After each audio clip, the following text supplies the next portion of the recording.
Онлайн-диктант кримськотатарською мовою провели у Києві в Кримському домі. Це вже 4-й щорічний онлайн-диктант, який проводить громадська ініціатива «Ніфес» до Міжнародного дня рідної мови. Наживо з Сімферополю диктант читала кримсько-татарська письменниця Сейяре Кокче. Aramızны bozgan alçaq duyğular chetde qalsın ve onların yerini milli anlam, milli gurur alsın.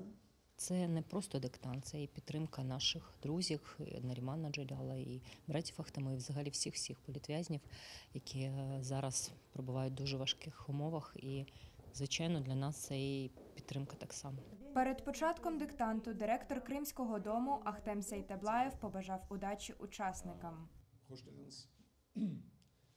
Халқара ана тілінің диктант. Ласкаво просимо всім учасникам диктанту до Міжнародного дня рідної мови бажаю удачі. До написання диктанту могли долучитися всі охочі, незалежно від віку, національності, місця та країни проживання, рівня знання кримсько-татарської мови.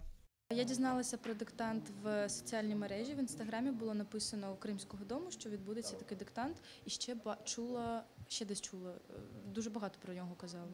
Так, саме диктант я перший раз приймаю участь. По-перше, я зростала в Криму, тому мені хотілося більше розуміти свою другу рідну мову, і нею спілкуються мої колеги, мої друзі, і мені б хотілося краще її розуміти, щоб можна було відчувати саме їх колорит, що вони мають на увазі. Мені було дуже важко його писати, тому що я краще на слух його сприймаю, я можу казати, розмовляти, а от писати важко, тому що важко.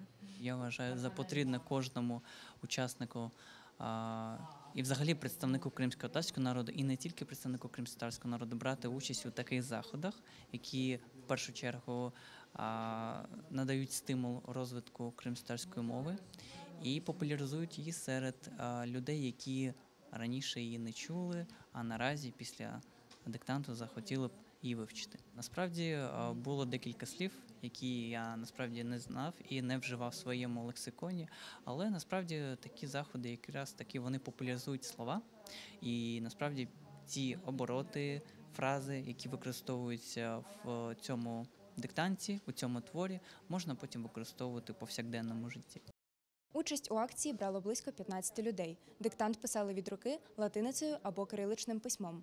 Анастасія Денеш, Максим Терещенко. Новини на Суспільному. Крим.